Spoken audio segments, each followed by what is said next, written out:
Bonjour Raphaël, Bonjour Jeanne. merci beaucoup de m'accueillir chez toi en cette journée magnifique pour t'entretenir avec moi sur ma chaîne à propos de ta carrière. On a de la chance. Oui, espérons que ça dure. Donc bon bah Raphaël, j'ai beaucoup de questions pour toi, on va parler de plein de choses, mais comme d'habitude, je commence toujours par le début et j'aimerais bien savoir comment tu as débuté le violoncelle. Alors en fait, j'ai pas débuté le violoncelle, j'ai commencé par le piano. Et quand j'étais vraiment tout jeune, vers 4 ans, j'ai étudié le piano avec Jacqueline Dussol, qui était notamment l'accompagnatrice d'André Navarra pour certains de ses concerts. Et au-delà de ça, en termes d'enseignante, elle enseignait au CNSM de Lyon aussi, elle était assistante là-bas. Et j'allais la voir en cours particulier à Paris. Donc j'étais tout jeune. Une enseignante absolument magnifique. J'ai des souvenirs avec elle incroyables. Je devais avoir, ça fait 6 mois que je faisais du piano, alors que j'avais à peine 5 ans. Et elle me dit, oh Raphaël, tu es un fumiste. Elle enlève mes mains, elle ferme le piano, va travailler. Voilà comment a commencé. Mais de façon très bienveillante, mais en même temps, voilà. Donc j'ai pas compris ce que ça voulait dire à l'époque, bien sûr. Mais donc il y avait déjà cette exigence au départ, déjà tout jeune.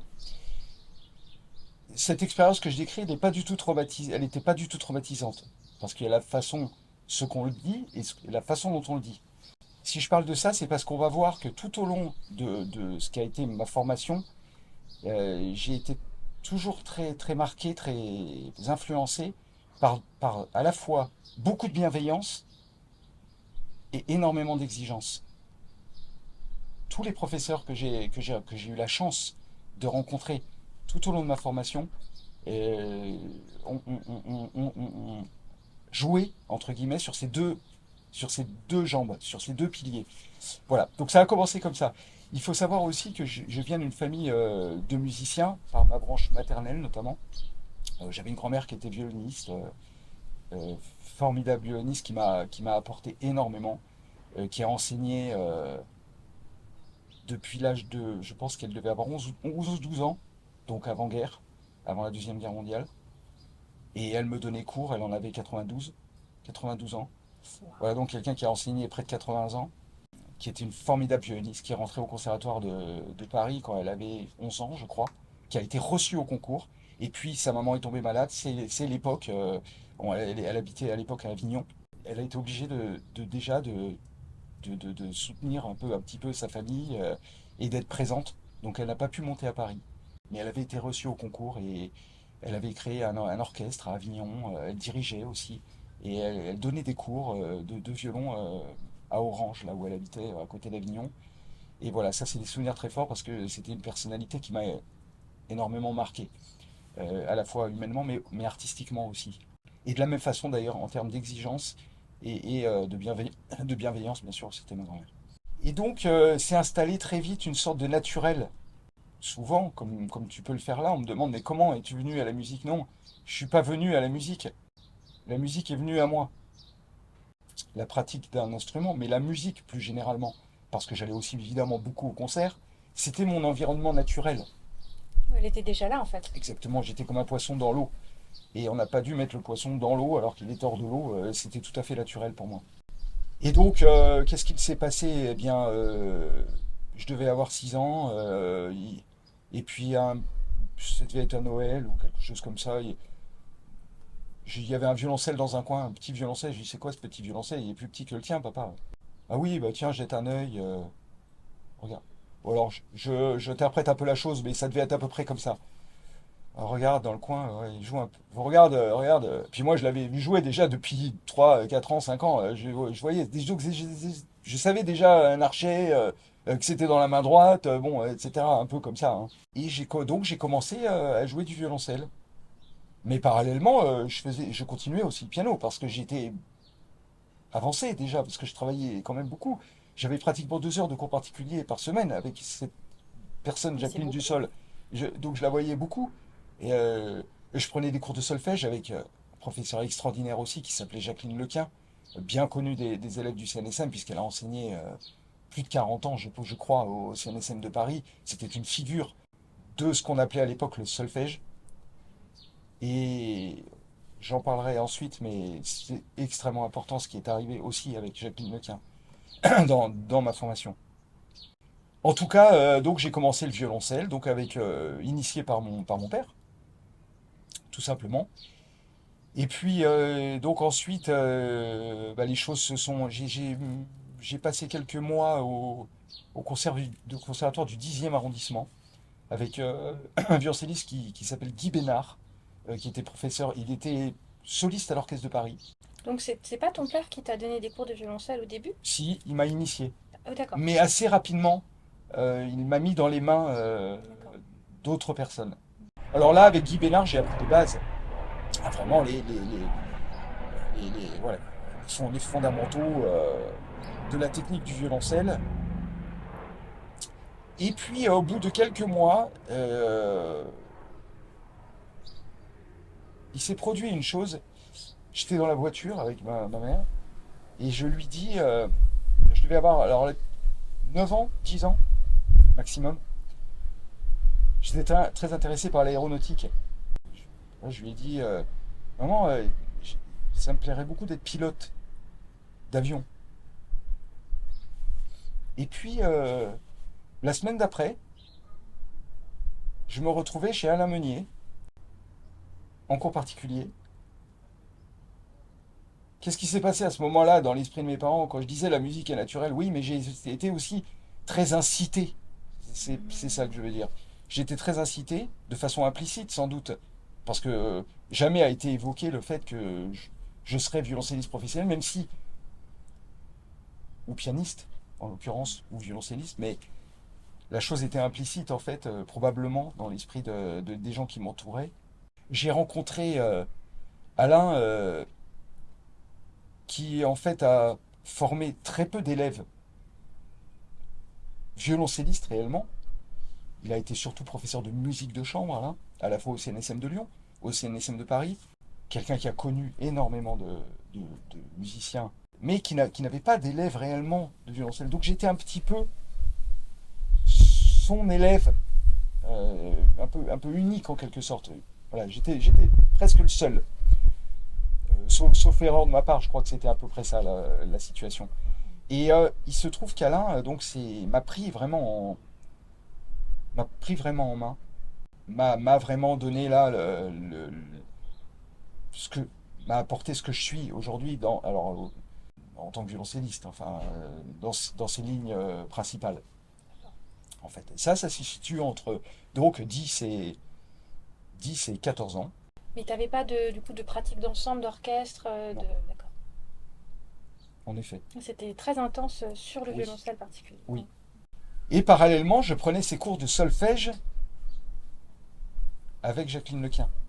Alors là, j'avais des piliers vraiment tout à fait solides.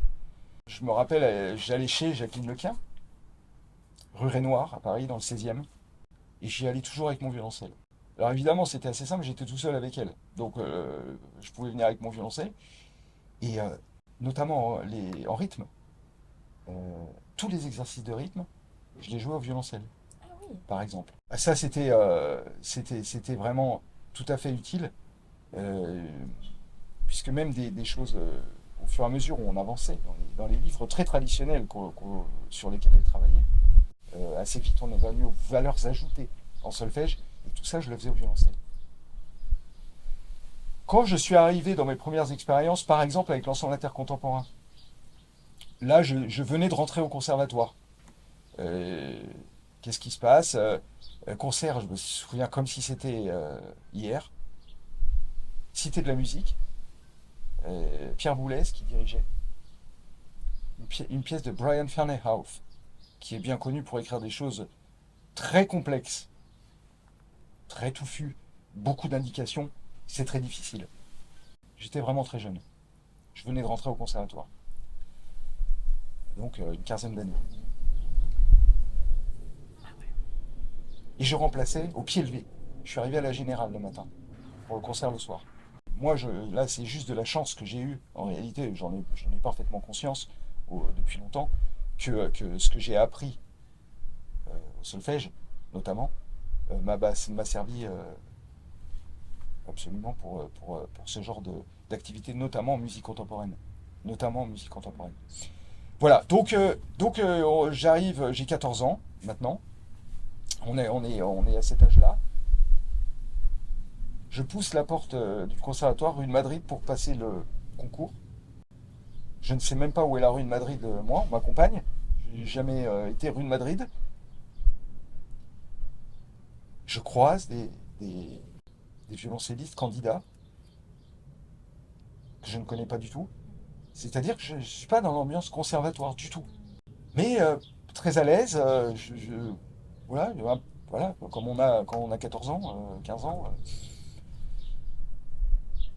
et je joue mes morceaux, voilà, premier, deuxième son, et puis je rentre au CNSM, dans la classe de Philippe Muller.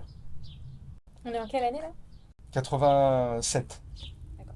Alors là, alors je suis encore évidemment au lycée, je suis en seconde. Donc occupé aussi avec mes études, parce que je ne faisais pas les cours par correspondance, mais j'étais au cours Atmer. Et le cours Atmer, c'était près du conservatoire, à l'époque, de la rue de Madrid. Et c'était assez bien connu des étudiants au CNSM qui étaient jeunes et qui poursuivaient leurs études, leur scolarité, parce qu'on avait des cours à la carte, entre guillemets. C'est-à-dire qu'en somme, quand j'étais absent, je n'étais pas noté absent. Et de la seconde première, je ne faisais que des matières principales, entre guillemets. Je faisais trois ou quatre matières. Et puis en terminale, j'ai repris les matières pour pouvoir passer mon baccalauréat. Voilà. Et donc, mais j'étais quand même occupé par une scolarité. Et puis, bon, bah, assez jeune. À vrai dire, notamment dans la classe de Philippe Muller, et notamment à l'époque, je n'étais pas le seul à être jeune. Parce Ah que oui. dans la classe de Philippe, on était beaucoup à rentrer jeune. Et donc je découvre le conservatoire rue de Madrid. Philippe Muller, professeur de violoncelle. Christian Ivaldi, musique de chambre. Jean-Claude Pentier, en musique de chambre.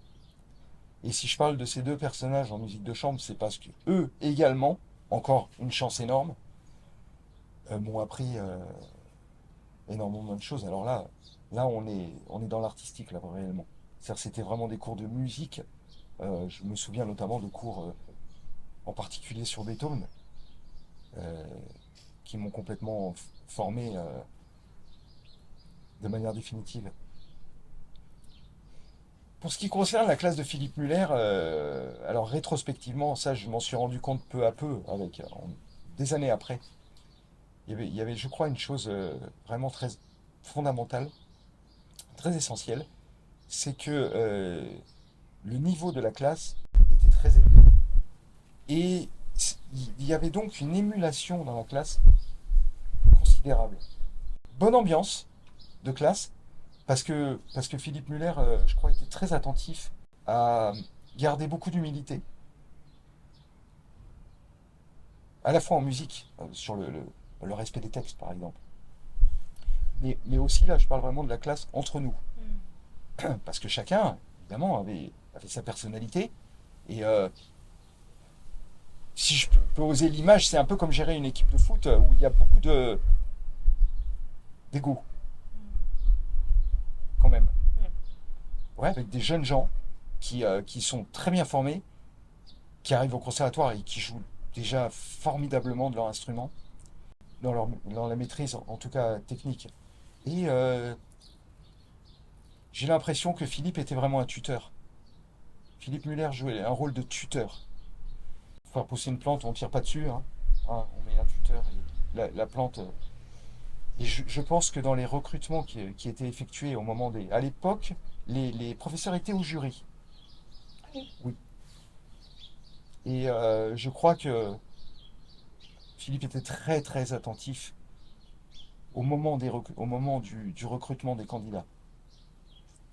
Il sélectionnait très bien avec, avec les autres, hein, bien sûr en discussion avec ses collègues, mais, euh, mais dans la classe, vraiment, il y avait des recrues formidables. Euh, Ça, c'est le souvenir que j'ai, et beaucoup d'émulation entre nous. Ce qui fait que on se tenait naturellement à carreau, si j'ose dire. Mais dans le bon, bien sûr, dans le bon sens du terme. Parce que tout ça était quand même. Philippe est une personnalité très bienveillante, très attentive. Mais on rejoint, hein, je disais tout à l'heure. C'est pour ça ces deux piliers. D'ailleurs, en musique de chambre, c'est pareil. Une grande bienveillance et une exigence sans limite, quoi. À la fois avec Christian Hidaldi et avec Jean-Claude Pentier, qui travaillait dans Tandem. Voilà, donc j'ai passé à la fois mes années de premier cycle, à l'époque, ce qu'on a, quand on avait le premier cycle. Après, on passait son prix. Et puis, bah, je suis rentré en troisième cycle de perfectionnement, à l'époque, ce qui correspond au master aujourd'hui. C'était important, ce perfectionnement. Ce cycle de perfectionnement, on était quand même très peu nombreux à être reçus. Et on avait la chance de pouvoir jouer avec l'orchestre pour préparer les concours internationaux. Voilà. Et puis, bah, alors ce lien avec Pierre Boulez aussi, dont j'ai parlé tout à l'heure, très important. Euh, Parce que j'ai rencontré à plusieurs reprises cette personnalité fantastique qui m'a qui m'a beaucoup soutenu. Je me rappelle d'un concert notamment que j'avais fait au Théâtre des Champs-Élysées, le Trip Concerto de Beethoven, avec l'orchestre du conservatoire. Et Pierre Boulez était dans la salle. Et par la suite, donc on se connaissait déjà puisque je travaillais assez régulièrement à l'ensemble intercontemporain avec lui, mais aussi à diverses occasions, à la Camerata de Salzbourg, par exemple, il avait fait appel à moi pour être violoncelle solo de la Camerata de Salzbourg pour un concert. Donc il me suivait comme ça de loin, je pense que c'était ça. En tout cas, il était au concert ce soir-là aux Champs-Élysées. Et ça a été le début de quelque chose quand même. Il m'a écrit un courrier pour trouver un agent, euh, une agence dans laquelle il était lui-même. Et il a pris le temps. Je me rappelle de sa lettre. C'était par l'intermédiaire de Luben Yordanov qu'il avait écrit cette lettre. Luben Yordanov était le violon solo de l'Orchestre de Paris pendant de longues années. Un des violons solos principaux de l'Orchestre de Paris. Fameux violon solo. Et qui était un ami intime de Pierre. Et il avait fait l'intermédiaire pour moi. Et bah, je me rappelle de la lettre qu'il écrivait. Voilà, j'ai entendu Raphaël aux Champs-Élysées et je suis ravi. Tu vois, je suis à Paris pour 3 jours, mais j'ai une tonne de courriers. J'ai pris soin de lire la tienne, en particulier, à toi, Luben. Et je me réjouis d'écrire. Voilà, je t'envoie la lettre que j'ai écrite aujourd'hui à l'agent en question. Et quand on a 20 ans, ça m'a beaucoup aidé. Bon, et puis dans cette période-là, évidemment, les concours internationaux, des prix à Prague, à Belgrade, dans divers concours. Et donc une activité de concertiste. J'ai passé mon certificat d'aptitude aussi, à cette époque-là, dans la foulée en quelque sorte, qu'on passait en candidat libre à l'époque. D'accord. Et j'ai retrouvé Philippe Muller au jury. Donc j'ai obtenu mon certificat d'aptitude. Je parlais tout à l'heure de ma formation en tant que pianiste et de la notion de... J'ai fait beaucoup de lecture à vue, de déchiffrage au piano. Parce que comme je te le disais tout à l'heure, donc j'ai poursuivi vraiment des études. Et ça m'a été vraiment très utile. Et je parlais tout à l'heure, notamment en musique contemporaine, mais à la vérité, dans tout le répertoire. Parce que dans la classe de Philippe Muller, on peut s'imaginer que chaque semaine, c'était une étude, un concerto, si possible par cœur. Le rythme, c'était évidemment celui-là, des gammes. Le rythme était très soutenu. Naturellement soutenu. Parce que, comme je l'ai dit tout à l'heure, tout le monde travaillait ainsi. Et donc, bon, c'était acquis. Et bien évidemment, à chaque fois que j'avais un nouveau programme, déchiffré au violoncelle, pour quelqu'un qui lisait, qui avait une bonne formation en tant que pianiste, c'était vraiment très facile. Et j'ai toujours eu cette chance de pouvoir lire quoi que ce soit et de me débrouiller. Donc on gagne ainsi beaucoup de temps dans sa préparation. Parce que je parlais, évidemment, parfois avec des collègues très performants, violoncellistiquement, musicalement, mais qui me disaient, mes copains, ils disaient, oh là là, là, ce qu'on nous a donné, c'est hyper. Moi, j'ai mis déjà une semaine à le déchiffrer et tout. Et ça, c'est quelque chose qui ne me concernait pas, réellement, puisque je connaissais pas ça. Le fait d'avoir une difficulté à lire, mais c'est normal. C'est de la même façon, c'est parce que j'avais eu cette formation de pianiste. Donc quand on lit des choses très difficiles au piano et qu'on se débrouille, bon, quand on n'a qu'une ligne, bon, on comprend que c'est pas très compliqué. Mais ça, c'est vraiment une habitude qu'on prend. Voilà. Et donc j'incite évidemment beaucoup mes élèves, maintenant en tant qu'enseignant, à déchiffrer beaucoup, notamment au violoncelle, mais quoi que ce soit, des parties de piano par exemple, de se débrouiller dans la partie de piano. C'est souvent d'ailleurs ce que je fais en leur montrant. Quand je les accompagne, je ne me mets pas toujours au piano. Souvent, je le fais au violoncelle. Puis en plus, il y a un côté radiographique un petit peu. Euh, c'est le squelette un petit peu. L'harmonie pure en quelque sorte que je donne en les accompagnant au violoncelle. Ce qui nous permet de suggérer les harmonies aussi. Ensuite, je me mets au piano. Et donc, on a quelque chose de très complet. Mais je les accompagne très souvent au violoncelle. Je joue les parties de piano au violoncelle. Donc, je leur montre comment je fais pour naviguer dans tout ça. Et alors, pour ce qui concerne ma formation, il y a une chose aussi très importante, c'est bien sûr au-delà de mes professeurs habituels, donc à la Meunier puis Philippe Guibert, au conservatoire, et notamment, mais aussi à l'époque où j'étais entre 10 et 14 ans, Alain Meunier m'emmenait tous les étés à Sienne, à l'Accademia Chigiana di Siena, où j'entendais des concerts. Donc j'allais travailler avec lui l'été, pendant plus d'un mois, hein. Donc dans un cadre extraordinaire. Casals a enseigné, Et euh, Navarra, non? et Navarra, bien sûr, par la suite, bien sûr, pendant des années, et tant d'autres. Et Navarra, bien sûr. D'ailleurs, j'ai une anecdote avec André Navarra. Je rentre au conservatoire, donc, j'ai à peine 15 ans, et Philippe Muller me dit, mais tiens, je voudrais que tu rencontres André Navarra. Je vais chez lui, rue de Moscou. Rue de Moscou, je crois que c'était rue de Moscou, enfin dans le 8e. Euh, Rue de Moscou, c'était Jacqueline Dussol qui habitait là-bas, ma professeure de piano à l'époque, avant. Mais dans le 8e, là, près de la rue de Moscou. Et je vais chez André Navarra, donc je lui joue le concerto Boccherini en si bémol. Et puis il me dit, ah mon petit, viens me voir à Sienne cet été, je serai à Sienne, viens me voir, inscris-toi, je te prendrai dans ma classe.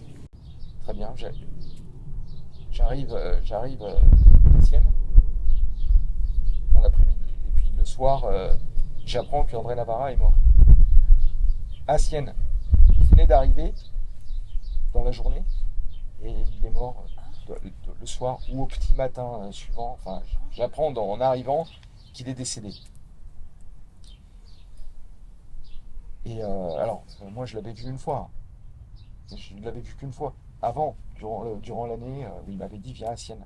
Alors, ils disent aux gens qui étaient là, aux élèves qui étaient venus à Sienne pour lui, Paul Tortelier arrive dans la matinée, il prendra le relais et il donnera les cours.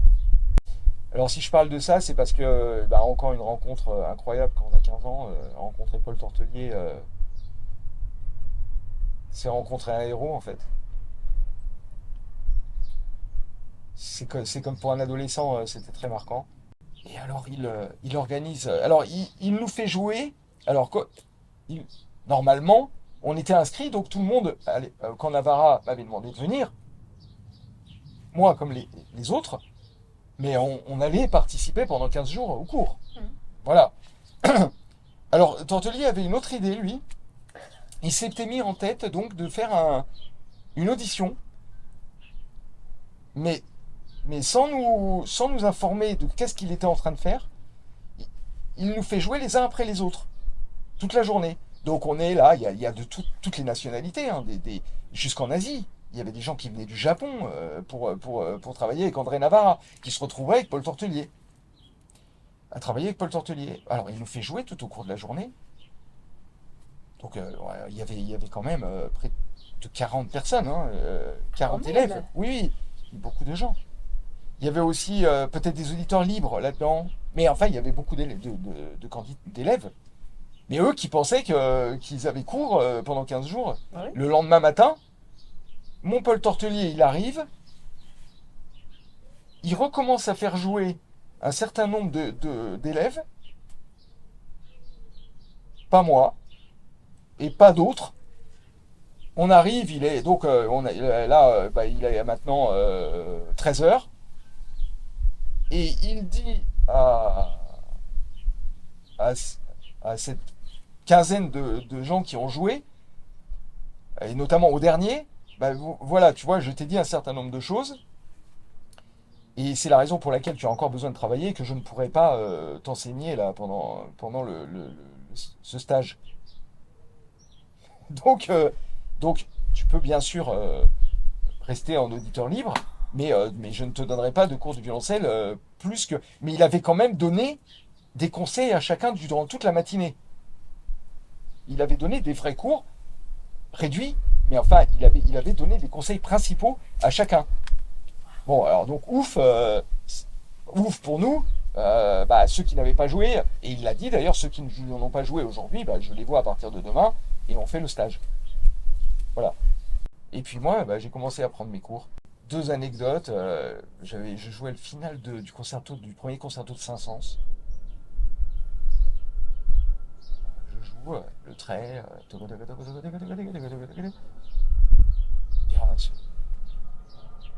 Celui-là, il est des nôtres. Alors, il y avait donc beaucoup de gens étaient restés en fait, puisque des gens qui venaient d'Asie notamment, ils étaient restés en éditeur libre, parce que c'était quand même intéressant. Donc il y avait dans cette salle de la Kitchiana, il y avait ces 40, 50, puis il y avait des gens qui venaient aussi, qui passaient. Donc il y avait 50 personnes autour. La salle est rectangulaire, ceux qui la connaissent, la salle d'André Navarra à Sienne est rectangulaire, une grande salle, et donc tout le monde est autour. Donc toi tu joues. Le maître au milieu qui décidait voilà, qui allait jouer ce matin-là, cet après-midi-là. Celui-là, il est des nôtres. Ah, ça fait plaisir ça. Puis alors, il me dit, il faudrait que dans la même phrase quasiment, Raphaël, tu n'es pas musicien. Dans la même phrase, 2 secondes après, devant tout le monde, tu n'es pas tout à fait musicien. Bon, qu'est-ce que je vais prendre? Parce que moi, je connaissais un peu la légende. Comme mon père était violoncelliste, je me dis, quand est-ce qu'il va lancer son archet en l'air? Et bon, j'avais quand même la légende. Mais dans la même phrase. Voilà, donc, tu n'es pas tout à fait musicien. Et là, il commence à jouer le trait. Alors, il me joue le trait, il m'imite. Quand même, je m'étais accroché pour pas me planter, en fait. Hein.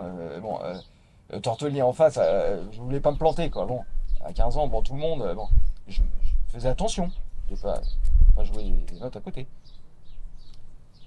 Il dit oui, tu fais très attention à ta technique et tout, mais c'est la musique qu'il faut penser.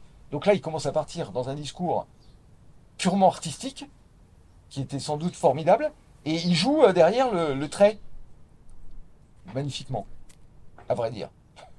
Ce qui n'était pas très étonnant de sa part. Il dit, mais voilà comment il faut jouer, Raphaël. C'est comme ça qu'il faut faire. Ça, c'est la première anecdote. Tu n'es pas tout à fait musicien. Ce qui me fait mal quand même. Enfin, et là, je dirais quelque part, sans attention à l'élève que j'étais, sans doute.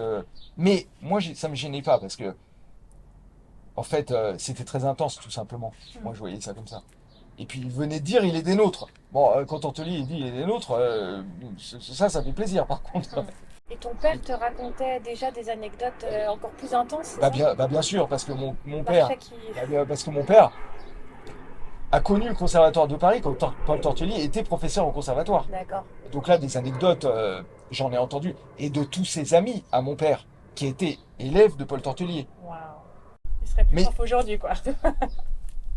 ça, c'est bien probable. D'ailleurs, il n'est pas resté très longtemps professeur. D'ailleurs, même à Ah, l'époque, même à l'époque. professeur au Il conservatoire. était déjà un peu... Euh, alors, mon père me raconte l'anecdote qui a provoqué, en fait, selon la légende que je connais, euh, ou à peu près sa démission du conservatoire, c'est que donc il n'aimait pas trop la musique contemporaine, pour employer une litote. Mais il y avait un morceau imposé pour le concours des prix.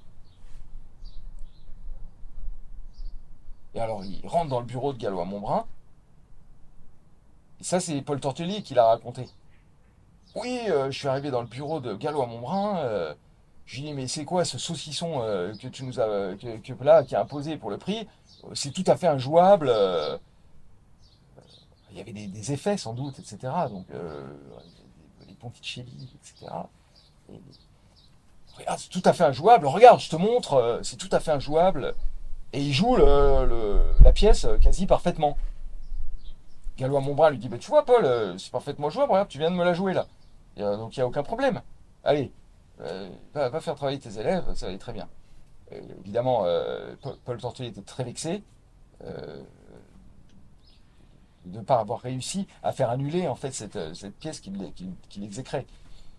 Et puis, bon, bah, il reste, après, il est parti. Et puis, il y a eu les événements de mai 68, etc. Enfin, bon, qui sont. Et où il a été très engagé. Voilà. Donc, donc, cette personnalité-là, c'est vrai, m'a beaucoup marqué. Alors, moi, je n'étais pas élève de Paul Tortelier dans un cursus universitaire. On me raconte aussi l'anecdote où il a inventé sa pique et du jour au lendemain, il impose à tout le monde, j'allais dire entre guillemets, mais même pas, Waouh. d'utiliser sa pique, qui est un miracle. C'est une invention incroyable, puisqu'on est plus à l'horizontale, donc Oui. on se rapproche des violonistes pour le son, etc. Bon, donc toute un corpus théorique, peut-être même pratique, mais enfin en tout cas, même des élèves qui étaient par exemple très petits, ça correspond plutôt à ces pics torteliers, à des gens plutôt grands. Oui. Bon, même des gens très petits devaient utiliser cette pique. Bah, notamment sa femme, Maud Tortelier, qui est pas grande et qui devait utiliser cette pique aussi. Bon, mais ses élèves. Et donc, mais ça, c'est 2 mois avant le concours des prix, quoi. Donc, tout le monde doit utiliser sa pique. Il invente le passage du pouce, comme au piano. Donc, premier mouvement de la troisième sonate de Beethoven, on passe le pouce, comme au piano, en dessous de la main. C'est tout à fait nouveau. Mais ça, c'est le doigté imposé. Donc, évidemment, tout le monde s'est vautré au concours des prix, plus ou moins. Enfin, un sur deux s'est planté là-dedans, puisque on n'utilise pas le passage du pouce au violoncelle. Mais c'était intéressant, théoriquement, évidemment, cette, euh, ce doigté. Mais enfin, très nouveau, mais ça, il fallait le faire. Donc, ça, c'est des anecdotes, moi, que j'avais entendues. Évidemment, j'étais baigné là-dedans de toutes ces anecdotes. Et puis on aime beaucoup raconter des choses qu'on a connues par le passé. Donc c'est vrai que mon père, évidemment, me racontait beaucoup de choses quand il lui-même avait 20 ans. Voilà, donc cette personnalité qui m'a énormément marqué, en tout cas c'était 15 jours très intenses, et à la fois pendant les cours, mais aussi à l'extérieur, quand on allait euh, déjeuner avec la classe, où il avait toujours une anecdote intéressante à raconter. Je me souviens vraiment que chaque phrase était digne d'intérêt. Il était toujours dans l'interprétation des choses. C'est ça le souvenir que j'ai. Et, et ben ça m'a énormément appris. Parce que j'ai ainsi appréhendé fortement l'idée que l'interprétation, elle n'est pas seulement musicale, c'est un art de vivre aussi. L'interprétation des choses en général. Donc ça, c'est une idée après qui a fait son chemin pour moi. Là, à l'époque, donc là, je viens de rentrer au conservatoire et puis au cours du cycle de perfectionnement, mais je rencontre pas forcément au conservatoire d'ailleurs, hein, János Starker, aux rencontres de Villarceau. À l'époque, Tortelier était venu donner des cours à Villarceau, à Norbilsma aussi, pendant une semaine. On vivait dans ce château, ce petit château de Villarceau, cette résidence, avec ce qui était vraiment nos maîtres. Donc c'était très intéressant. On passait des soirées entières à écouter. Des soirées entières à écouter des anecdotes. Je me rappelle de Janusz Starker, sa femme, la femme de Pierre Fournier était venue par exemple. Donc elle était venue voir Starker. Et donc on avait passé une soirée avec la femme de Pierre Fournier qui était décédée. et Yann Starker. Donc Starker racontait des anecdotes sur Pierre Fournier. Donc tout ça pour dire, là là j'arrive à maintenant, pratiquement 20 ans, et puis donc j'ai eu des prix internationaux, j'ai surtout rencontré donc tous ces gens dont je viens de parler, et chacun, j'aime beaucoup cette phrase d'Alma Mahler qui dit j'ai rencontré énormément de gens, ils ont tous apporté leur brindille pour que je construise mon nid. Ouais, bon, ça c'est quelque chose qui me parle. Et je crois que tous ces gens ont apporté des brindilles très précieuses pour que je construise ce que je suis depuis. Et voilà. Et donc on voit bien toujours ce mélange voilà, de bienveillance et d'exigence qui a marqué vraiment toute ma... Et d'attention. Et d'attention à, à l'étudiant quoi, que j'étais. Cette chance vraiment extraordinaire que j'ai eue à chaque moment de ma vie d'étudiant,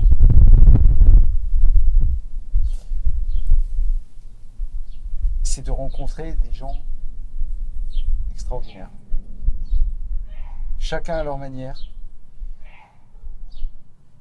Des musiciens, mais pas seulement des musiciens, des hommes et des femmes authentiques. Authentiques, sincères,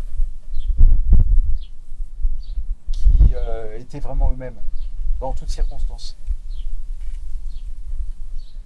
Ça, c'est quelque chose qui est, je crois que la leçon que j'ai, d'abord, des professionnels tout à fait aboutis, qui connaissaient la musique parfaitement, et qui m'ont transmis leur savoir, donc avec bienveillance et avec exigence, avec attention, beaucoup de disponibilité. Quand je repense à Philippe Muller, par exemple, une chose qui a été une leçon très concrète, c'est que Philippe, chaque semaine, il était là. Je me souviens quasiment pas de remplacement de, de Philippe. Alors qu'il faisait plein de concerts aussi. Oui, il était aussi beaucoup dans les jurys. Et là, il avait fait, Philippe, vraiment un choix. Waouh.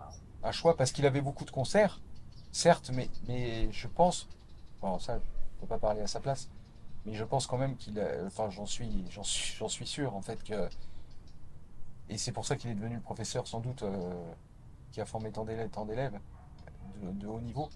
C'est qu'il avait fait quand même un choix de l'enseignement. Et ça, chaque semaine, il était là en disponibilité et en attention. Euh, il était toujours là. Et toujours avec cette émulation de classe, il nous laissait en fait entre nous aussi, il nous laissait dans la classe entre étudiants vraiment correspondre entre nous et échanger. Il y avait beaucoup de ça. Et donc, il y avait cette émulation. Chaque cours, parfois, était un concert. Hein. Donc, on se retrouvait, on arrivait au cours, on entendait ce qui se passait avant, on entendait ce qui se passait après. Et il fallait être présent à tout niveau pour être à la hauteur de l'exigence de cette classe. Mais ça passe déjà par la première fois où on rencontre un professeur. La première fois, je vais voir Philippe à Meudon, là où il habitait. Je rencontrais une légende, puisque j'étais déjà dans le milieu musical, et donc pareil, avec tout ce qui va avec, les, les- les anecdotes, ce qu'on me racontait. Et puis j'allais voir le professeur de mes aînés. Donc il y avait 2, 3, 4 ans de plus que moi, que je connaissais pas forcément personnellement, puisque j'étais tout jeune, mais dont j'avais entendu parler. Notamment, il y avait le concours Rostropovitch à l'époque, à Paris. Et donc j'allais, quand j'avais 12 ans, j'allais écouter le concours Rostropovitch. Donc j'entendais mes aînés, et certains donc des Français, qui travaillaient avec Philippe Muller. Et donc la première fois que je suis arrivé chez Philippe Muller, Déjà, je me tenais à carreau, hein. Déjà, je me tenais à carreau. Et je faisais attention. Et ça, c'est la première surprise que j'ai eue. C'est que je m'attendais à voir un personnage légendaire et qui porte sa légende. Or, je me retrouve devant un homme empli d'humilité, dont on n'aurait pas pu imaginer une seule seconde en le rencontrant fortuitement qu'il avait cette carrière d'enseignant, notamment d'enseignant, dont il était l'initiateur, le porteur et l'initiateur. Et ça, déjà, c'est une expérience très marquante. On ne comprend pas tout à fait tout de suite c'est quoi là. Il ne correspond pas à ce que je m'attendais quand on est un ado, un jeune ado, à ce que je m'attendais à voir. Et donc, on apprend énormément aussi comme ça. Donc, c'est pour ça, ces personnages très différents, ces personnalités très différentes, bah, vous construisent. Mais on arrive toujours à la même chose, c'est l'authenticité d'un être. Ce qui m'a permis de comprendre très vite, assez tôt, que on travaille son violoncelle, on apprend la musique, on lit les textes, on les respecte, mais que à un certain moment de maîtrise, c'est plus tout à fait de ça, donc il s'agit même plus du tout de ça. Euh, je veux dire qu'il n'y a pas, comme d'ailleurs pour certains instruments, j'ai appris par la suite ça, des choses en tout cas au violoncelle, personne ne fait des choses que les autres ne savent pas faire. Il n'y a pas un violoncelliste qui joue plus vite que tout le monde, par exemple. Parfois, dans les instruments avancent, il arrive qu'il y ait des techniques particulières à un moment donné, même de l'évolution de l'instrument. Ah ben ça, il est le seul à savoir le faire. Je ne citerai pas de nom, mais je me rappelle au conservatoire, par exemple, en hautbois, il y avait le concours de hautbois, il y avait une pièce imposée pour le prix, et mes amis, mes copains, me disaient attends, mais lui, il arrive à jouer cette pièce comme ça à toute heure du jour et de la nuit, on n'y arrive pas, quoi. Il y a des choses nouvelles qu'on ne sait pas faire. Et lui, il y arrive. Mais personne d'autre y arrive. Bah, au violoncelle, ça n'existe pas vraiment dans les instruments à cordes. Donc ça veut dire, ça, que très rapidement, on comprend qu'on joue comme on est. Ça, c'est vrai pour tous les interprètes. Mais que donc le véritable sujet, et c'est à ça que nous amène sans doute l'interprétation musicale, c'est à mieux se connaître soi-même. Et que c'est sur ce terrain-là, sur cette base-là, que l'évolution va être réellement forte, puissante, et définitivement qu'on va atteindre une autre étape. J'ai un exemple évidemment que chacun connaît dans notre instrument, le violoncelle, c'est Rostropovitch. Il est évident que sa vie, ce qu'il a vécu, et ce qu'il était donc en tant qu'homme, a énormément nourri ce qu'il a donné musicalement avec son violoncelle. Rostropovitch, l'histoire, c'est l'histoire de l'exil. Euh, dans les années 70, Rostropovitch part à l'ouest et ne peut plus rejoindre son pays et ne retrouvera finalement son pays qu'après la chute du mur de Berlin, bon, où il a pu faire cette, cette apparition sur le mur de Berlin que chacun connaît. Ça, c'est très symbolique en fait, mais ça voulait dire pour lui aussi évidemment le fait qu'il allait pouvoir retrouver sa patrie. Et donc ces rencontres durant son exil, où il a accueilli Solzhenitsyn notamment, c'est une histoire qu'on connaît, et, euh, et Sakharov, mais notamment Solzhenitsyn.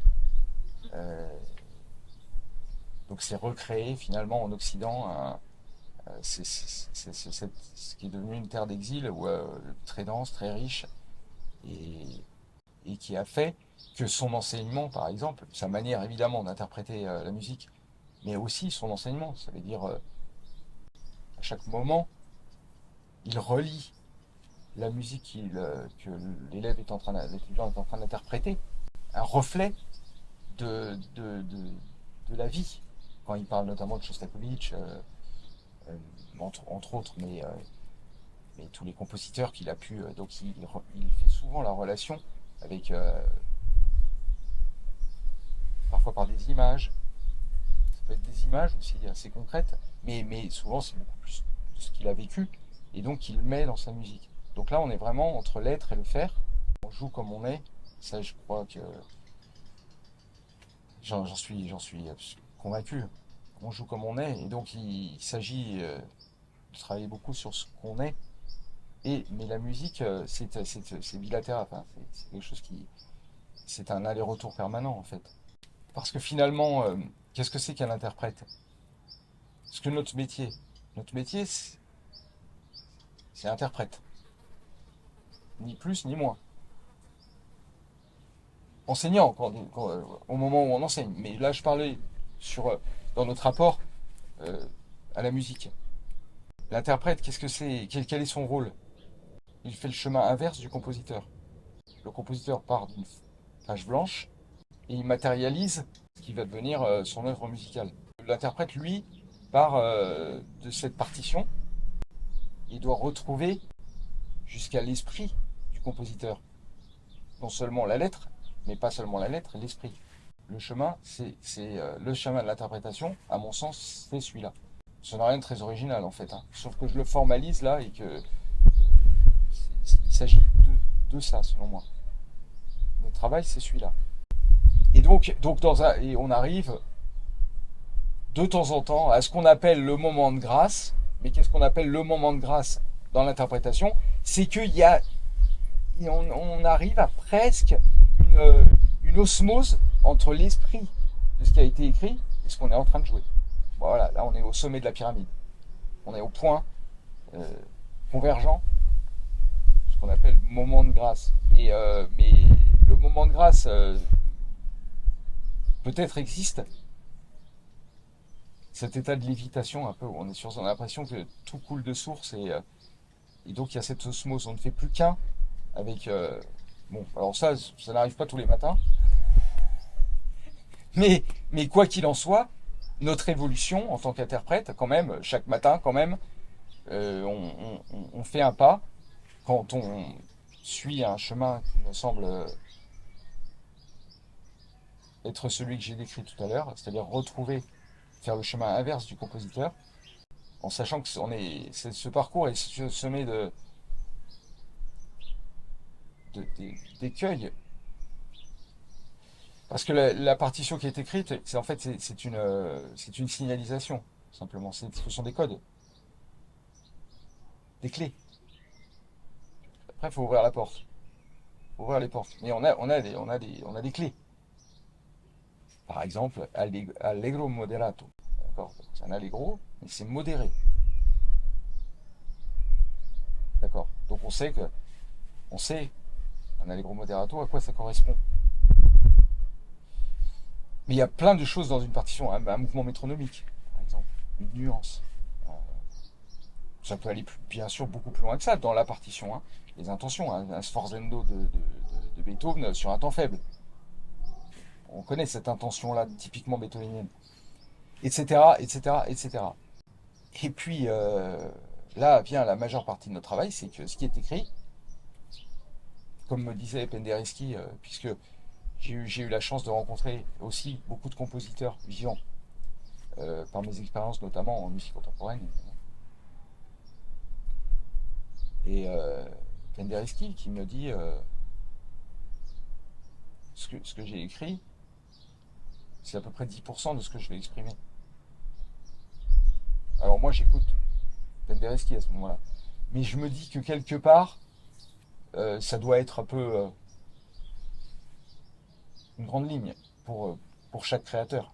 C'est-à-dire qu'en matérialisant, évidemment, il y a des choses qu'on ne peut pas matérialiser sur la partition, évidemment. Et donc, il y a tout je dirais, ce royaume. C'est une terre, une terre en elle-même qui est la part d'intuition, parce qu'on doit faire appel à l'intuition. Mozart, Beethoven, Brahms ne sont plus là pour nous dire, et même qu'ils auraient été là, j'ai constaté souvent avec les compositeurs vivants, par exemple, qu'ils appréciaient énormément les initiatives des interprètes. Ça, c'est une constante. Euh, et même si ça ne correspondait pas exactement à ce qu'ils voulaient, chacun son job en quelque sorte. J'ai écrit, vas-y à fond là-dedans. Là, je parle encore dans mes jeunes années. J'ai vécu ça. Et tout au long de mes expériences avec les compositeurs, j'ai eu ces mêmes phrases qui revenaient. Ils attendaient de l'interprète qu'il donne beaucoup de lui-même. Bah, par là, j'ai compris que ça devait être un peu pareil avec Mozart et Beethoven, Bach. C'est que une fois que j'ai joué parfaitement, je n'ai fait en fait que l'exécuter. Dans un sens, dans les deux sens du terme. Donc je parle d'interprétation VS exécution. Notre métier n'est pas d'exécuter une partition. Sinon on l'exécute, on la met à mal. Si on en reste à la lettre, là on a fait que 10% du chemin. Et comme un iceberg, ce qui nous intéresse quand même, c'est aussi quand même les 90 autres pourcents. Parce que sinon on n'a pas été au bout de la chose et on en est même très très loin. S'il y a des lettres de A à Z, on est à B. Une fois qu'on a tout bien joué, il y a des lettres de B à Z. Et tout ça, donc c'est aussi, on fait appel donc à l'intuition. Et l'interprétation, au sens littéral du terme, d'ailleurs, interpréter, c'est révéler les choses cachées dans le dictionnaire, la traduction littérale. D'ailleurs, je parle de traduction, mais on est aussi des traducteurs en tant qu'interprète. En analogie, euh, le parallèle est clair. Et une traduction, évidemment, c'est simplement chaque mot qu'on va traduire correctement dans la langue, si tant est que ce soit possible, parce que d'ailleurs, comme en musique, il y a des mots qui sont intraduisibles, mais d'ailleurs, on parle de la musique comme langage universel, c'est pas pour rien, c'est pas juste un mot, c'est langage universel, c'est pas comme ça, c'est pas fumeux, c'est très concret. Les notes sont comme des mots, et donc si on traduit un texte d'une façon qui est, à mon sens, si on approfondit, on en fait une interprétation. Et c'est ça qui en fait sa valeur d'ailleurs. Notamment dans le monde actuel où la technique, là je parle de la technologie high-tech, se développe, notamment l'intelligence artificielle, qui est un énorme sujet. Évidemment, on voit bien le danger des traductions littérales ou des exécutions d'une partition. C'est que n'importe quelle machine sera capable, avec l'intelligence artificielle notamment, de reproduire beaucoup mieux que nous la partition. Parce que déjà aujourd'hui, reproduire un son de violoncelle magnifique avec une machine, c'est pas du tout un problème. C'est un clic de. Les machines sont très perfectionnées aujourd'hui. Donc tout ça, en fait, pour nous en tant qu'interprète, je dis qu'en plus il y a danger et que ce qu'il faut, c'est être humain. Avec aussi nos failles et nos faiblesses. Euh, on a quand même eu toute cette période où on allait au concert, on attendait, avec l'avènement du CD notamment, peut-être les interprétations se sont un peu standardisées. Peut-être on dit ça, c'est un peu vrai. Il y a moins de relief peut-être que pour les interprètes du passé, avant les années peut-être 70. c'est aussi les enregistrements en tant que tels. Voilà, avec le MP3 qui compresse le son, enfin, c'est compliqué tout ça. Et donc, donc on a eu tendance peut-être à standardiser un peu. Les jeux d'interprétation se sont un peu standardisés. C'est sans doute une réalité. Je crois que les choses maintenant, on en revient. Je crois que les choses évoluent. On entend aussi, mais aujourd'hui, des choses beaucoup plus caractéristiques, beaucoup plus personnelles. Il y a ce besoin, peut-être aussi, que si on a envie de mettre un CD, ben, on le met à la maison. Et puis, voilà. Mais il faut aussi savoir être faillible et ne pas, en tout cas, avoir peur, surtout pas, de, euh, de ne pas être une machine. Tant instrumentalement que par une reproduction simple d'un texte qu'on a devant les yeux. Je passe suivant les éditions en plus, etc. Il y a tous ces problèmes-là d'édition. Alors aujourd'hui, ça s'est beaucoup développé. On a aujourd'hui des très bonnes éditions sur la plupart des textes. Bon, mais il n'empêche que entre les éditions, on a différents. euh, Il y a des choses qui varient, dont on n'est pas sûr. C'est particulièrement vrai pour les suites de Bach, hein, où on n'a pas le manuscrit original, et que donc on se base sur trois manuscrits, et que donc on doit faire des choix parfois. C'est ce que j'ai fait avec naturellement avec l'enregistrement que j'ai réalisé récemment des suites de Bach. Et j'ai pris tout simplement les trois manuscrits qui sont édités, donc c'est très intéressant. Ils sont édités dans un même recueil. Donc on a la somme là des trois manuscrits sous les yeux. Et, euh, et en cas de doute, j'ai j'ai- j'ai- j'ai pris ce qui était majoritaire entre les trois manuscrits, tout simplement. Quand il y avait un doute sur un accord ou voilà. Mais donc voilà, mais ça c'était la base du travail. Ça c'est une base de travail évidemment. Mais tout ce que je viens de dire sur l'interprétation, en fait, puisque je parlais de Bach, est particulièrement évident chez Bach, puisque même si on n'a pas le manuscrit original, donc on a les éditions où il y a tr- très peu, voire pas du tout, d'indications. Donc là, la signalisation est spartiate. C'est ce qui en fait la grande difficulté. Mais donc on rejoint par là le sujet que j'abordais, c'est que la porte à l'interprétation est très large. Bien sûr, il y a des codes en musique baroque, deux mesures qui se succèdent. On savait très bien à l'époque, et on devrait le savoir encore aujourd'hui idéalement, que la deuxième mesure est en écho de la première. Elle se joue piano, en langage moderne. La première est en forte, elle est en écho. Ça, c'est un code, il faut le savoir. Il y a des codes comme ça, beaucoup même de codes comme ça. Mais il y a quand même très peu d'indications. Bah, il n'y a pas de nuances, il n'y a pas de mouvement métronomique, très peu d'indications. Et donc là, la part laissée à l'interprète, effectivement, est très vaste. D'où la grande difficulté. On le voit avec les étudiants, notamment, euh, qui peuvent être très performants et qui ont à jouer un bac imposé pour un concours ou quoi que ce soit, et qui d'un seul coup se retrouvent en première position, très simple, et pour, pour qui, on a tous connu ça, euh, c'est très compliqué. C'est une aventure très compliquée. Parce que on a très peu à quoi se raccrocher, notamment dans les premières suites. Les contingences instrumentales dans la sixième suite, par exemple, permettent sans doute à l'interprète en évolution de combler euh, ce qui est très minimaliste dans les premières suites, notamment la première suite, euh, et c'est vrai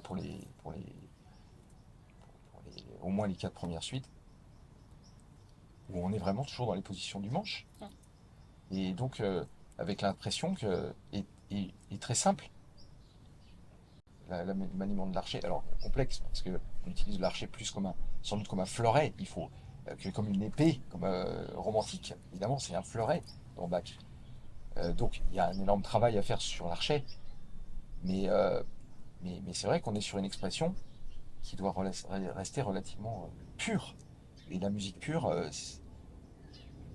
entre guillemets, la musique qui a très peu d'indications, concrètement, est, difficile à gérer. Parce que, parce que quand, en fait, quand on joue back, on raconte sa vie. C'est pourquoi on est si sensible aux interprétations. Mais si on prend Casals, Bilsma et même Rostropovitch qui peut être dans back décrié, mais on a bien compris que ce sujet ne retenait pas mon attention puisque je parle beaucoup d'authenticité. Et j'entends la sincérité très forte de Rostropovitch dans ses suites de bac. Même si je ne sais pas tout à fait mon goût. Mais pour ce qui concerne notamment Casals, qui est notre père à tous dans Bach pour le violoncelle, pour les suites de Bach, et bien quand on entend ces derniers enregistrements en particulier, où il est très âgé, ça n'est pas parfait instrumentalement. On a qu'à faire à quelqu'un de très âgé. Mais, mais on a tout, toute la musique est là. Comme disait Casals, il y a trois choses importantes dans la musique, hein. Le caractère, et la troisième chose, le caractère, très important. Donc, caractère.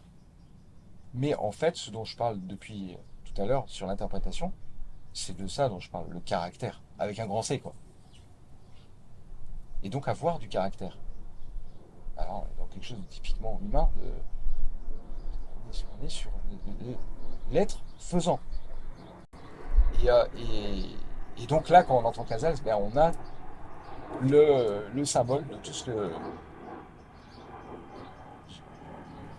je disais concernant l'interprétation. L'exécution étant parfois, dans ces années où il est très âgé, peut-être parfois aléatoire. Et on raconte par exemple que Casals, dans ses enregistrements, grognait, enfin on l'entend d'ailleurs, mais que les ingénieurs du son lui faisaient remarquer. Maître, là il y a un bruit, ce n'est pas partie du texte ça. Il disait oui mais ça fait partie de la vie. Donc vous laissez comme ça. Parce que, euh, parce que ça fait partie de la vie. Et donc un enregistrement, il faut que ce soit vivant. Et donc j'aime l'enregistrement live. Et vu que je ne subis pas tellement, voire vraiment très peu, au contraire, comme je l'explique, puisque pour moi c'est plutôt la liberté d'être sur scène. Je dis ça vraiment en toute humilité, parce que c'est une réalité, je me sens libre sur scène, donc forcément je n'ai pas peur. Et puis ça se travaille aussi, la notion de le track, hein. On pourrait en parler, hein, même rapidement, mais donc je finis juste sur l'enregistrement. Ben voilà, la notion d'enregistrement live me plaît énormément. C'est-à-dire que si on peut mettre un disque à la maison et retrouver une ambiance vraiment de concert, ben ça me semble intéressant. Mais je sais que c'est assez personnel ça. En fait, je crois que... Alors déjà, on est tous un petit peu différents par rapport à ce phénomène de trac, par rapport... Notamment, je pense que c'est lié aussi beaucoup à notre éducation, à ce qu'on est, peut-être tout simplement à la base, de façon innée, mais je crois beaucoup quand même à l'éducation, à notre formation. Ça dépend beaucoup de ça, et notamment l'éducation, hein, ce qui se passe quand on est très jeune, la confiance qu'on a su nous insuffler, ou au contraire la défiance, le manque de confiance. Donc il y a ça. Et puis après, on évolue, si jamais on a travaillé là-dessus, et puis même si on enseigne. Donc, bah, on entend les étudiants nous parler de leur peur par rapport à un examen, concours, une audition même. Et là, ça nous oblige à y réfléchir. Même si on n'est pas forcément soumis soi-même beaucoup, et que c'est pas un sujet qui nous a préoccupés, mais si ça préoccupe, évidemment, c'est la base de l'enseignement aussi, c'est la, il y a la transmission artistique, violoncellistique, et puis il y a des problèmes peut-être plus personnels, sans parler de psychologie, mais plus personnels, qui concernent l'individu, puisqu'on joue comme on est. Donc, et là, j'ai tendance à penser que par l'analyse que j'en ai fait, pour en parler donc à mes élèves et les aider, que les préoccupations qu'on avait sur scène, et en général, mais en particulier sur scène, dirigeaient beaucoup nos émotions. Et que donc, si on a les bonnes préoccupations, on est moins soumis au trac. Et que souvent, le trac, il est lié à des préoccupations qui ne sont pas des préoccupations musicales. Et alors, je leur dis toujours, dans le royaume de la musique, de l'interprétation, tu sais, c'est 90% là. Ça, on n'en a jamais peur de ça. C'est pas ça qui fait peur. C'est les 10% qui font peur. C'est quoi? C'est le regard de l'autre? Mais pourquoi tu as peur? Parce que tu as peur de te tromper. Top. Tu as peur de te planter. Au regard de l'autre. C'est une autre chose, ça, le regard de l'autre. Mais ça existe, bien sûr.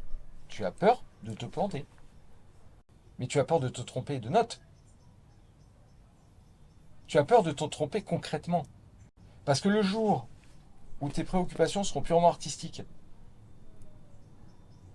et que tu viendras me voir et que tu me diras, je suis angoissé, je suis inquiet, parce que je suis pas sûr d'arriver à retrouver l'esprit du compositeur.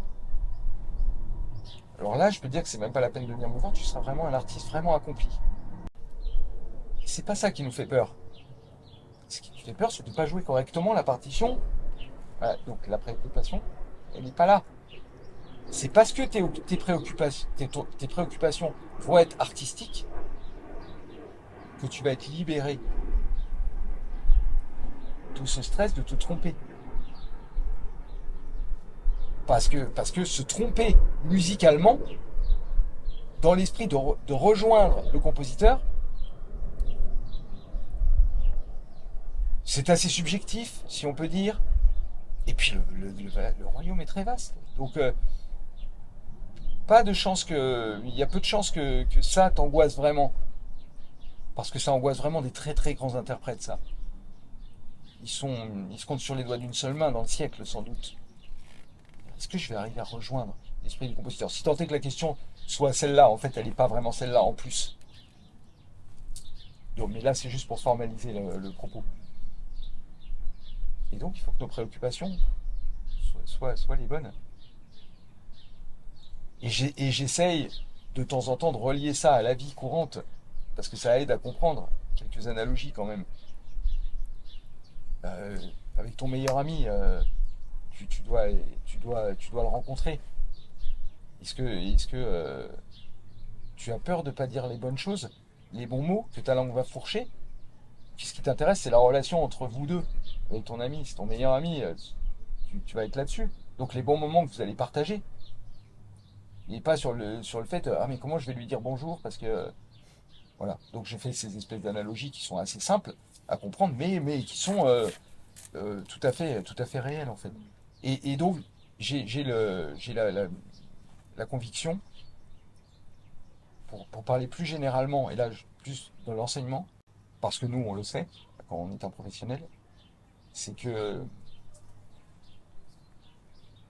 j'ai toujours entendu souvent que les élèves, notamment qui venaient me voir pour la première fois, ah mais il faut que ça soit aussi parfait que possible ce que je joue, et puis une fois que j'aurai maîtrisé, je vais pouvoir penser à la musique. Mais il faut déjà que ça soit maîtrisé. Là, ça c'est toujours quelque chose qui m'a beaucoup interrogé. Cet état d'esprit que j'essaye de nuancer. Alors donc tu vas bien travailler ton violoncelle, tu vas bien jouer la partition, tu vas arriver à un degré d'exécution aussi parfait que possible. Puis un jour, tu vas rentrer dans la salle et puis tu te diras, ah bah voilà, bah maintenant, tu as atteint un bon niveau d'exécution. Demain matin, d'ailleurs, je sais pas comment ça va être. Peut-être tu vas devoir tout refaire. Parce que tu sais, c'est fragile tout ça.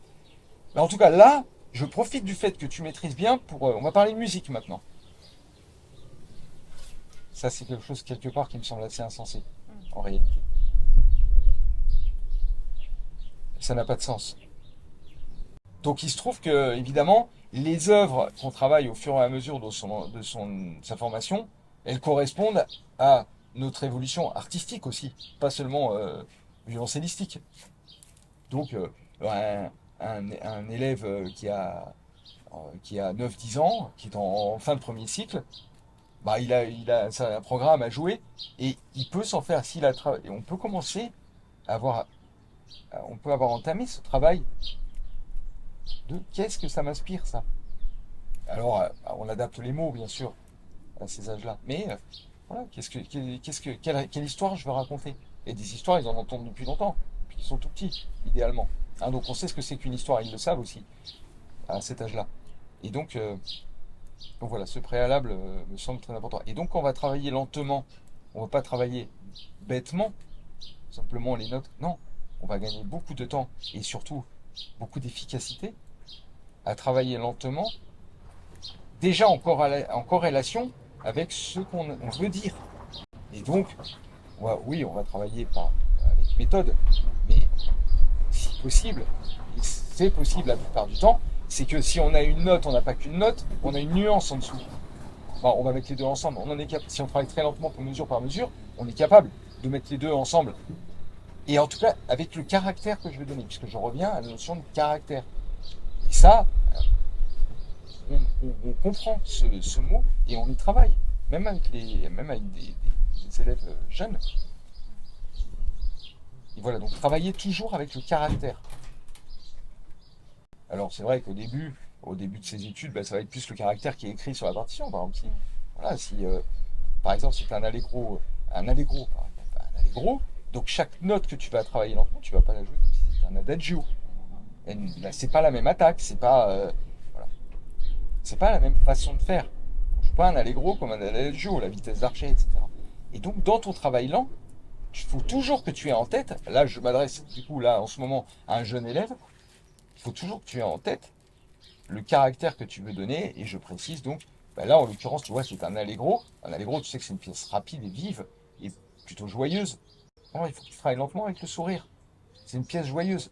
Donc il faut que lentement ça sourit, que ça soit ensoleillé, que ça soit. Voilà, je vois les mots qui correspondent à la partition qu'on a en face de soi. Bon, voilà le cadre, je crois, qui me semble intéressant. Alors, pour rentrer dans le monde de l'interprétation, c'est 90%. On peut utiliser différents moyens. Et par exemple, les images. Des images. Alors c'est plus ou moins abstrait. Dans Bach, par exemple, c'est très abstrait. D'où la difficulté dont on en a parlé tout à l'heure. Se servir d'images. Et là, je parle bien d'images concrètes. Si tu devais mettre une image sur ce que tu joues, ça peut aider pour les plus jeunes élèves. Mais des couleurs. Ah, c'est sombre, d'accord. Alors, allez, alors c'est quoi?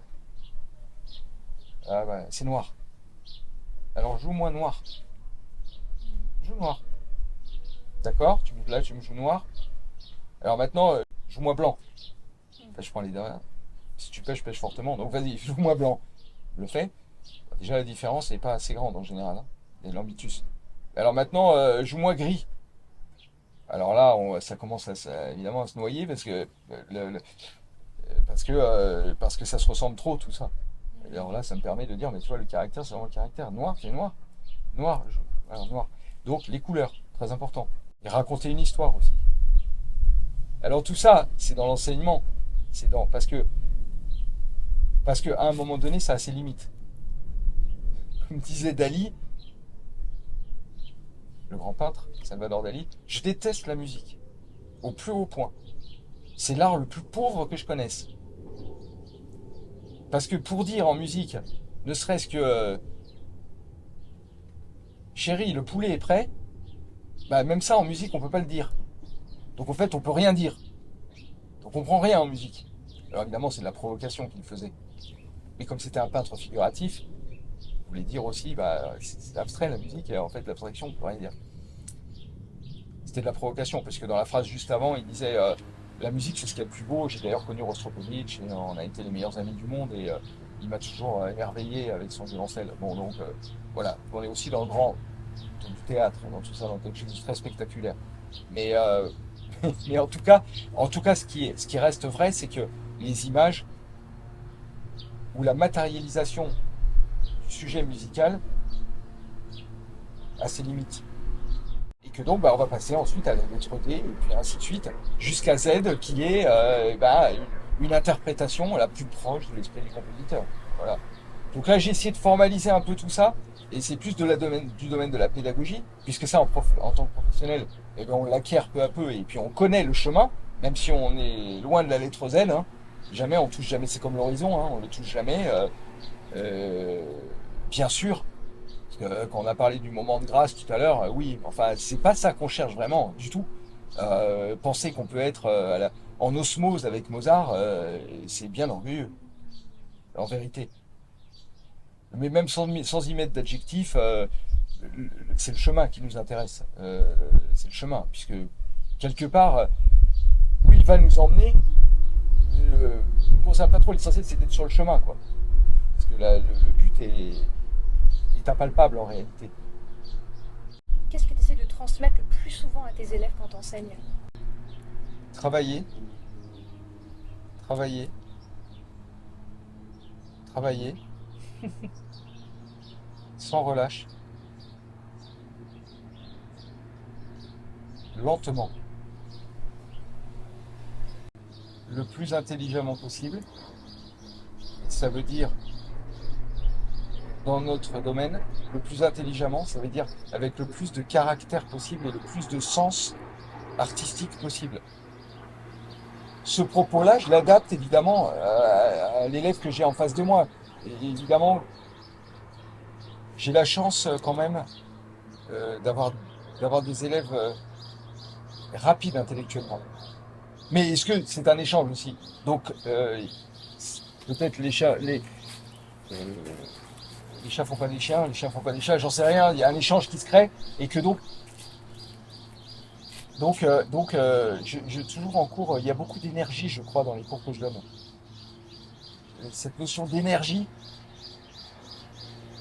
qui est parfois, évidemment, je suis là pour pas la canaliser, mais qu'elle aille dans un sens. C'est pas la canaliser dans le sens de la restreindre, parce que je crois qu'on n'a jamais trop d'énergie, mais voilà, qu'elle aille dans un sens qui soit le plus probant possible, le plus efficient possible. Donc travailler lentement et au préalable de tout ça, avec beaucoup d'énergie. Vraiment, je travaille beaucoup sur la notion d'énergie mais l'énergie en cours, hein. Ça veut dire qu'on crée en cours beaucoup de répondants, par exemple. Souvent, je constate que durant mes cours, bon, c'est vrai que je crois à ce que je crois. Et j'ai toujours tendance à penser que le professeur, en sachant plus que l'élève, il y a cette fameuse phrase qui dit on apprend avec l'enseignement. Quand on enseigne, on apprend. Oui, oui, bien sûr, c'est magnifique, mais je crois aussi que, euh, que le professeur, il en sait plus que l'élève. Toujours, dans tous les cas. Donc en fait, on apprend sur soi en enseignant, mais il ne faut pas se tromper de mots, c'est-à-dire que j'ai jamais rien, depuis que j'enseigne, c'est-à-dire depuis 30 ans, rien appris concrètement d'un élève. Je suis là pour lui enseigner, c'est moi qui lui dis ce que je sais. Et j'ai jamais fait des découvertes avec un élève. Ah bon, c'est comme ça parce que ça me semblerait tout à fait insensé, ça aussi. En fait, on enseigne ce qu'on a appris aussi, hein. Et ça, je m'en rends compte de plus en plus quelque part. C'est que ce que j'enseigne, bien sûr, c'est passé par le filtre de ma personnalité et puis de mes expériences, etc. Mais c'est un peu comme dans l'éducation, hein. Ce qu'on a reçu, on est aussi le fruit de son éducation. On peut bien sûr qu'on évolue, etc. Mais enfin, il y a des choses qu'on a appris entre 0 et 6 ans, qu'on a, c'est même pas appris là, mais c'est plus même qu'on nous a insufflé dans notre éducation et qui nous fondent dans notre personnalité. Je crois à ça. Et je crois aussi que c'est pareil dans l'enseignement, comme dans la vie. Euh, il est vrai qu'il y a un certain nombre de paramètres, de notions, dans un cours, même dans le cadre d'un cours, auxquels je suis assez attaché.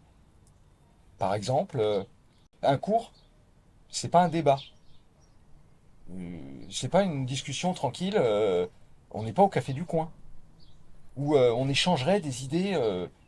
Donc on n'est pas dans une discussion où tu me proposes des idées que je vais voir si c'est ok. Ça peut arriver ça, mais ça peut arriver. Mais mais on est quand même sur des fondamentaux globalement. Donc voilà. Alors après ça dépend du niveau de l'élève, de l'étudiant en question, bien sûr. Mais en général, euh, mais pourquoi, par exemple, le fait que le cours n'est pas un débat, c'est parce que ça n'était pas utile à toi, tellement en tant qu'étudiant, qu'on débatte, parce que de toute façon, j'en sais plus que toi. C'est pour ça que je suis là même. C'est ma raison d'être. En fait, s'il y avait un moment donné où tu pouvais m'apprendre quelque chose, il y aurait un problème. J'ai cette idée-là. Mais pourquoi? Parce que à la fois durant ma formation, que quand j'étais au conservatoire, c'est vrai qu'on était tous assez jeunes et qu'avec Philippe Muller, eh bien, on ne débattait pas. C'était pas une agora de discussion. Non, c'était pas ça. Et aussi parce qu'on était jeunes et que donc on avait on n'avait pas encore, quand on est un adolescent, bah, on n'a pas on n'est pas un adulte. Donc, bon, par exemple. Et tu Et trouves que avec la génération d'aujourd'hui, il y a un petit peu plus de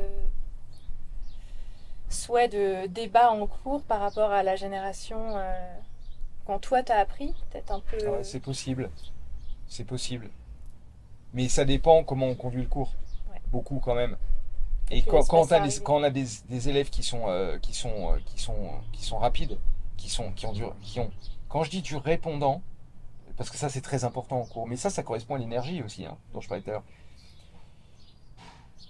Quand on a un élève qui a du répondant, une élève qui a du répondant, c'est par rapport à ce qu'on lui demande. On est bien d'accord, parce qu'on n'est pas dans une discussion au café du commerce. Donc euh, on transmet quelque chose, et plus il y a de répondants, bah, ça renvoie vite par rapport à ce qu'on a. euh, Oui. et donc quand on a affaire à un élève, à un élève qui réagit vite, qui est intelligent, qui est rapide, quelque part, on est sur la même longueur d'onde avec nos connaissances différentes, bien sûr. Mais donc, ce que je suis en train de dire, d'abord, c'est des choses que j'explicite parfois, que j'ai à expliciter, en disant là, voilà, là, tu vois, on va revenir au cours, c'est-à-dire à ce que j'ai à te transmettre, voilà, parce que sinon on perd du temps, et surtout toi, tu n'apprends rien, parce que le but, c'est que tu en saches plus quand tu sors que quand tu es rentré. C'est ça le but du jeu, là. Un cours, c'est ça. Donc, écoute, moi, on m'a toujours. Mais quand j'étais. Avant de rentrer au conservatoire, hein, à la Meunier, il me disait que donc j'avais 10 ans. Écoute, toujours, il me disait ça. Écoute. Et moi, bien sûr, à ma manière, je transmets. Écoute. Parce que l'écoute en musique, notamment en musique, l'écoute c'est important tout le temps, mais en musique particulièrement, bah, écoute-toi aussi quand tu travailles à la maison, mais en cours, écoute ce que je te dis. Parce que je suis là pour ça. Voilà. Donc, alors est-ce qu'aujourd'hui, plus qu'avant, c'est difficile, puisque avant, si on parle d'il y a longtemps avant, il y a 30 ans, ben, j'étais élève moi, donc j'étais dans l'autre position. Mais c'est vrai que, et puis ça dépend quel élève on était, quel prof on avait en face. Donc les paramètres, moi c'est vrai que je ne débattais pas avec mes professeurs, et ce n'est que bien plus tard. Mais même bien plus tard, il y a toujours, il y a toujours ce respect. Donc la discussion, oui, mais eux aussi ont avancé. Donc j'ai toujours eu le respect des anciens, par exemple. Mais ça, c'est une question d'éducation, de formation. J'ai toujours eu ce respect-là. Euh, le respect des plus anciens. Et parce que j'ai souvent considéré qu'ils en savaient plus que moi. Alors, il y a des vieux cons. Oui, c'est vrai, mais il y a des jeunes cons aussi. Et j'essaie de m'entourer de gens qui ne sont pas des vieux cons. Et voilà. Donc j'ai toujours ce respect-là. Et donc les cours se passent selon un cadre. qui est quand même assez clair. Mais la notion de, par exemple, de maître à disciple, ça c'est typiquement initiatique, n'est pas quelque chose qui me choque du tout. Si on prend bien les mots comme ils sont, sans les moderniser à une sauce d'un autoritarisme échevelé. Non, non, on ne parle pas du tout de ça. On- alors, évidemment, on adapte les choses. Par exemple, j'ai aucun problème pour que les élèves me tutoient, par exemple. Pourquoi? Parce que je considère que parce que j'ai appris ça moi quand j'étais jeune, on te tutoie, il y a une sorte de bilatéralité en fait. Ce qui n'a rien à voir avec le manque de respect. J'ai jamais vu. Alors, moi, c'est une chose dont je ne parle pas, le tutoiement, le vouvoiement. Je ne l'évoque pas. Mais il peut arriver assez facilement qu'un élève me tutoie. Et éventuellement, s'il me pose la question, je le mets à l'aise. Je te tutoie, tu peux me tutoyer. Parce que c'est bilatéral, c'est une question de respect entre nous, en fait, quelque part. J'ai pas besoin du vouvoiement. Et ça me fait très plaisir de pouvoir parler comme ça. Parce que je sais très bien que ce tutoiement n'a rien à voir avec un manque de respect. Mais en fait, c'est pareil dans une famille, hein. Vos enfants, la plupart du temps, vous tutoient, n'est-ce pas, aujourd'hui. Hein, les enfants qui vous voient leurs parents, c'est assez rare. Ils tutoient leurs parents. Bah, il y a des enfants qui respectent, des parents qui savent moins se faire respecter et que d'autres. Et donc ça n'a rien à voir, tout ça. Voilà. Donc je vous vois a priori un élève, quand il a un certain âge, bien sûr. Ça serait tout à fait incongru quand l'élève est tout jeune de le vous voyez. Mais voilà, a priori, je vous vois, et puis les choses après, elles évoluent, naturellement. Mais le cadre est assez clair quand même. Donc voilà, quand je parle, la notion d'initiation en musique, de, de chemin initiatique, parce qu'on est dans une initiation en fait à un art. Et donc ça exige un cadre qui soit une sorte de rituel même. Si on pouvait parler comme ça, dans le cadre d'un cours de musical, mais on est dans l'art. Donc il y a un rituel, mais en fait, il y a un rituel dans une classe, il y a un rituel. Le professeur se comporte de telle manière, quand il y a une cohérence, il se comporte toujours de la même manière. C'est pas un jour, il est comme ça, c'est quelqu'un de bipolaire, ça, ou je sais pas quoi, mais non, il y a une certaine cohérence. Il est un peu toujours le même, idéalement. D'humeur égale, il se met pas à s'énerver d'un coup pour rien. Euh, non, non, non. Et on travaille. Le sujet, c'est la musique. Le sujet, c'est l'interprétation. Le sujet, donc l'interprétation, la maîtrise instrument, la vie avec un instrument, le cadre est posé. Et je suis là pour ça. Je suis pas là pour faire ni de la psychologie, ni. Alors, après, il faut être à l'écoute et la ligne de crête, et être toujours sur cette ligne de crête où on peut aider sans s'immiscer. Mais ça, c'est toujours pareil, c'est la question de l'attention à l'autre, d'être attentif. Et si on est vraiment attentif à l'autre, on fait attention à lui. Donc j'essaie de faire très attention à mes élèves. Je crois que c'est ça. Je fais très attention. Et, et voilà, donc il faut être très attentif. Parce que je crois toujours la même chose, que c'est par là qu'on va arriver au seul sujet qui nous occupe et qu'on va le maintenir vivant surtout. C'est que tu en sortes plus quand tu sors que quand tu rentres. C'est la seule chose qui m'intéresse. Donc plus tu as de l'énergie en cours, plus tu as du répondant, plus tu règles ce dont je te parle pour t'améliorer, plus tu as appris durant le cours, et dans ton travail personnel, mettre en application ce que tu as, on avance beaucoup plus vite. Voilà ce que je voulais dire en somme. Mais la notion, voilà, on est là pour travailler la musique. D'ailleurs, c'est un sujet qui m'occupe d'autant plus le travail que, au fur et à mesure du temps qui passe, je travaille de plus en plus, moi. Et je le dis ça à mes élèves, ils me disent, merde, je suis tellement bien et tout. Et attention, il faut que tu saches une chose, c'est que je travaille de plus en plus. Et aujourd'hui, j'ai peut-être un peu plus de temps parce que mes enfants, pour pas rentrer dans des choses personnelles, mais enfin, il n'y a pas de secret, mes enfants sont des adultes maintenant, des jeunes adultes. Ils font leur vie, comme on dit, et que peut-être donc j'ai plus de temps pour moi. Et c'est du temps de travail. C'est que je, je crois pouvoir dire,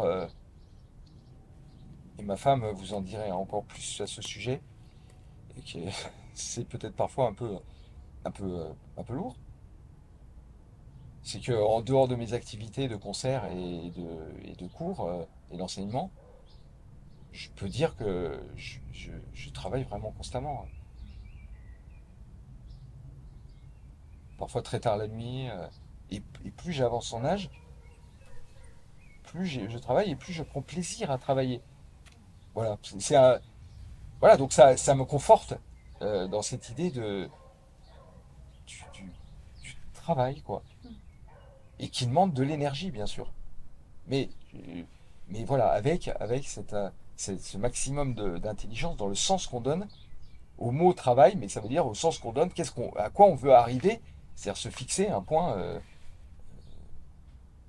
presque jour après jour pour ce qui concerne les élèves. Chaque jour, que ce soit un pas supplémentaire. Ça, c'est dans l'idéal, bien sûr, parce qu'après, on fait avec les circonstances. Et puis avec des élèves qui, pour le coup, eux, à laquelle on ne peut pas demander cette constance dont je parlais tout à l'heure du professeur. Dire un adolescent, il a ces moments. Il y a ça aussi, il y a l'individu. Et c'est en ce sens-là qu'il faut faire très attention. Ça aide énormément d'être parent soi-même. Dans ce sens-là. Je constate aussi que je pense que j'enseigne de j'enseigne mieux, dans mon cas, hein, mais aussi parce que j'ai été parent.